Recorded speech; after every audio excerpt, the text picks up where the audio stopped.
I am a firm believer in working your pay, mostly. I think depending on your situation, things can change. But usually at a job, working your pay is the best way to go. And the L I took because I didn't know this was massive. But this L could have been avoided. Let me try to illustrate this the best way I can. Let's take something like a scale line or whatever, right? Right here is like working super hard, breaking your back carrying the store or establishment you work at. Basically like the Gail Lewis of the work environment. And here's like barely working, being lazy, just clearly not giving a damn. And then there's the middle, where I kind of try to stay in. Not working super bad, because I don't want to get fired. And also trying to be a contributing part of the team, because whatever I slack off on, likely other people will have to pick up. But I also try to stay away from that side of kissing all your boss's butts and working super crazy hard. So depending on what situation you have at your work, pretty much determines where you land on this scale. If it's a job that you're interested in advancing in and have a goal of working your way up, then it makes sense for you to probably want to be on this side. And if you just don't give a about your job, then you probably want to be on this side. But if you're just an average chill guy working some retail or entry-level job that you don't really care about and just using it to get income, then this middle section right here is probably the best for you. Now, when it comes to the big adult jobs in the corporate world, I'm not entirely sure how those work since,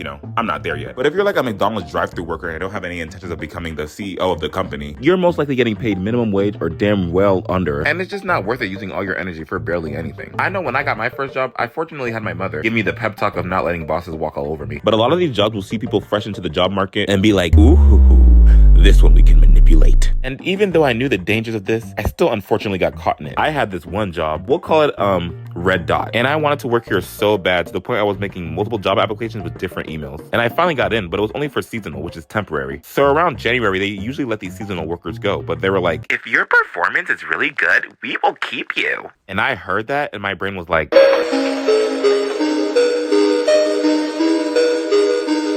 now, don't get me wrong. I wasn't being one of those annoying overworkers that think they're mini managers. That shade of red is out of dress code. But I was usually one of the closers in the clothing department, and I would put my blood, sweat, and tears in trying to make sure my section was always so clean. Even sometimes would skip my break so I could focus on my section. And after all that hard work, they didn't keep me. But they did like my work ethic and kept me on call, which is basically when they'll call you if they need coverage. So when they would call me, they always need coverage in the front of the store area. So I would always say yes. And since I still wanted to become a permanent employee, I was still in my mindset of be the best they've ever seen. So I was going above and beyond, being the first to help customers, running out pickup orders super quickly. I was even helping to grab the carts outside, which is not even my job, but I sure did it. And it ended up working because I finally got a permanent position. But once I got that permanent position, I started to realize that most of my coworkers were on the middle of that scale or towards the end. And after a while, at least for me, it gets kind of discouraging when you're the only one working super duper hard and then everyone else is kind of just chilling. Like, I want to chill too. So after a while, I tried to blend in my work ethic with the others so we're all the same. And my manager was like, my manager just got so used to me being such an overworker that when I wanted to be normal, they just couldn't compute. They would keep calling me into the office, threatening me with performance write-ups, basically saying, you're no longer dedicating your life to this minimum wage job, and that's unacceptable!